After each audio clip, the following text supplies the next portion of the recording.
Eliminate the workplace excuse. That's what leaders do. This is the Career Blindspot Podcast. Juan, CBQ, what is a new work mindset? It is the final installment of the reverse blind spot coaching deconstruction for those who are already familiar, but especially those who are not. And they're trying to be better leaders, making more informed or intentional career moves, or create more leaders and help those same people make better career moves. It's also a book that I wrote during the pandemic that I think it took you a couple years to read. No, I edited the draft. It's a very short book designed intentionally that just gives people an idea of, what you've been listening to in the idea of like a 1 hour plane ride. Yeah, seriously, it's not like most businessy books or coaching books. They just are so freaking repetitive. And I love that your book was not repetitive. You were like, here's the information. Here's how you do it. Bye-bye. Well, it's a little chaotic and random. And for anyone who's ever thought about writing a book or looking to write another one but struggles, what helped me motivate to finish, I should say, is we didn't have kids yet, but I'm like, man, if I don't live long enough for my kids to have careers, but what would I want them to know? And so I probably cut out a bunch and only was like, okay, what is this 40%? And basically it's career advice that whether AI takes over jobs and remote, sticks or doesn't, it's perennial, timeless advice about ourselves, our bosses, our leaders, and the roles that we do. So I was like, let me get this out. And I realized, well, that's the byproduct of everything I've been doing, and therefore these 5 blind spots that we did combine 2, the main 2 on the last episode, but 5 in total. When people embrace these blind spots, like, stuff's still going to be hard. Things are going to go sideways. There'll be pandemics or civil unrest. You get a new boss, you get a new merger, your star person leaves, you get sick, you become a parent, again, your kid gets sick.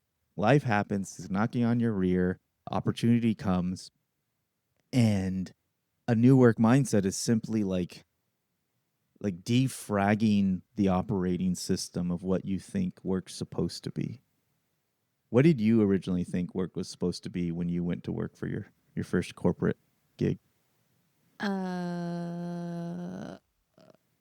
What were your expectations of yourself or of the organization? When I very first started, Yeah. I had no expectations for the company. I thought that I had to be perfect and do all the things. And all I had ever heard was, you have to work hard. You have to work hard. And so I did. And then I was like, oh, wait, I don't really have to work that hard to do my job. Well, and like your definition of hard, have you ever seen someone work hard but not give you what you need? Are you harking back to our earlier conversation today when I talked about editing your podcast and you were like, this is not what I want. Yeah. It's a bad edit. It's at the end of the day, like people say, oh, I want someone nice or good attitude. I'm like, no, you want someone who solves the problem. Now, Just because you do that doesn't mean you're mean about it, but just because you're nice or polite, I think that nice is a horrible compliment. Oh my God, it really is. It says nothing. It's like telling someone good job. Like that doesn't, I mean, I still do that, don't get me wrong, but it's empty. Yeah. It's fluff. It is. And it doesn't help anybody. And I think that's why people kind of like me, because they're like, I don't know what I want to eat. And I'm like, we're going to have Chinese.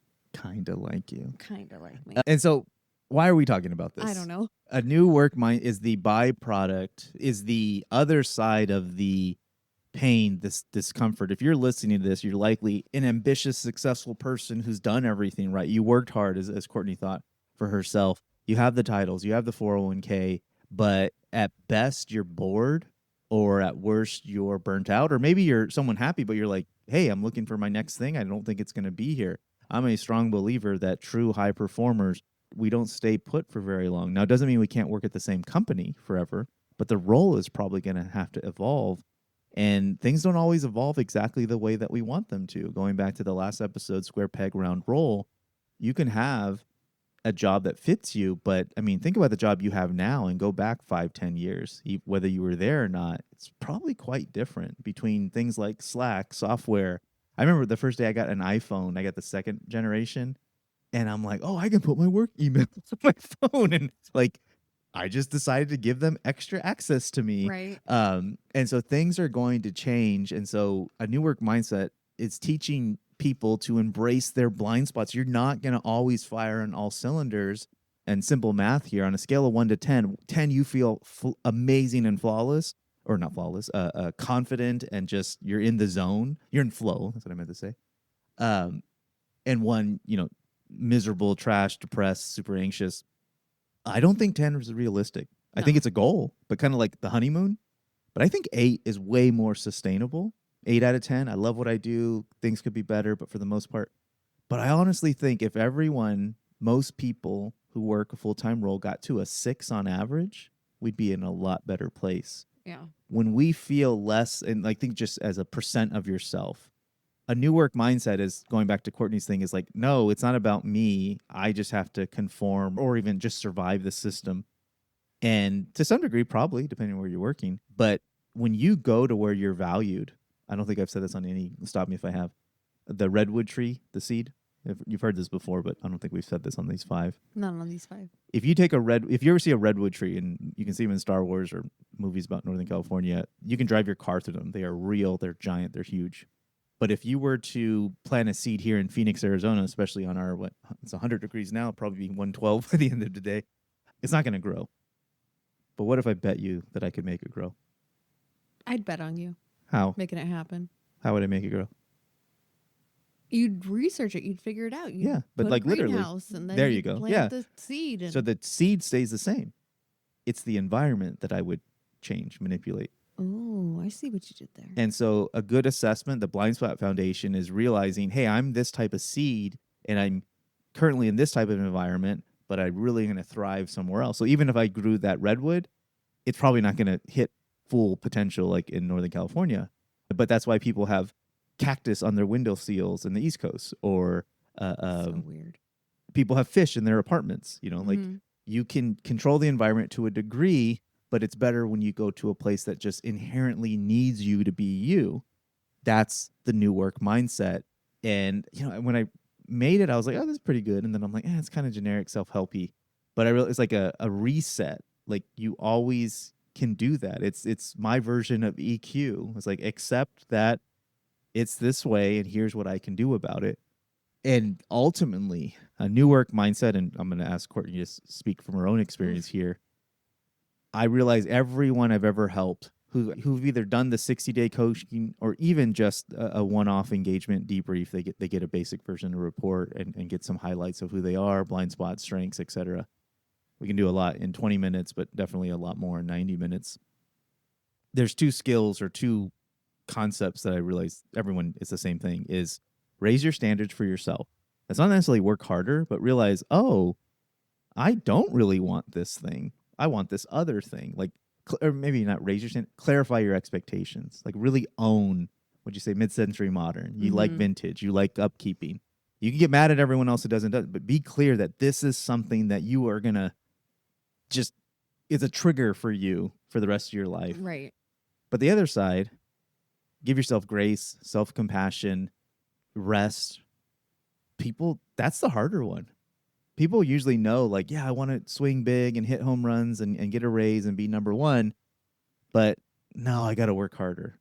No, I lack discipline. Yeah. No, I like this. I just had this conversation with somebody the other day. They're like, yeah, I think that we can, make this work if we just do this, and then they'll recognize our value. And I'm like, dude, we tried that. They didn't recognize our value. We're done. Like, we're not going to keep doing this. This doesn't make any sense. Let's go focus on something else and give it our energy, because this is not going to get us anywhere. It's like, imagine a good friend, family member who's dating someone, and they don't have to be terrible to them, but you just know, like, there's better people out there for you.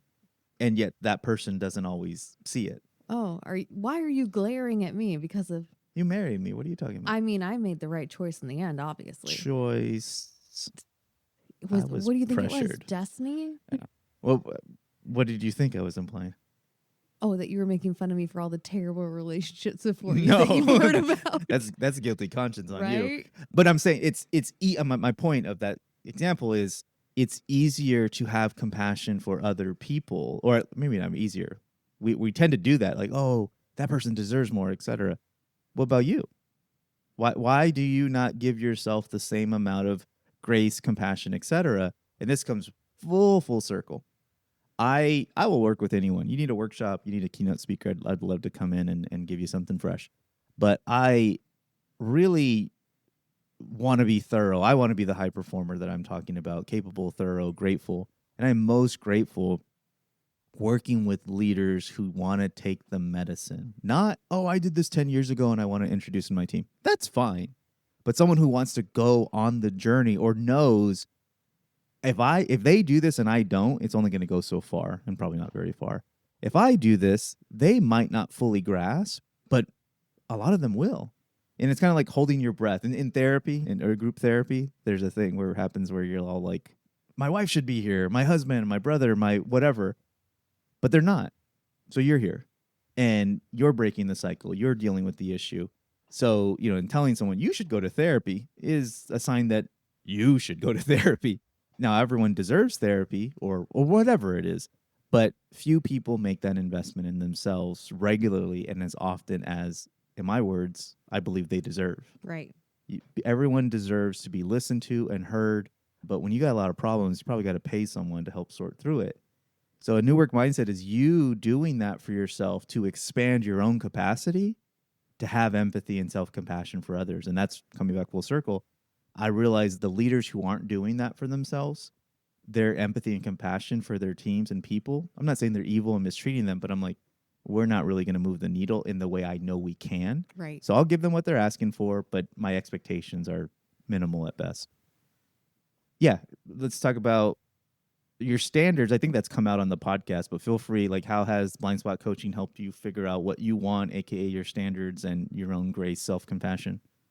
I mean, I think you've definitely spent a lot of time pointing out, hey, why are you not taking care of yourself? Why are you not resting? Why are you not making sure that you're doing the work that you actually find important?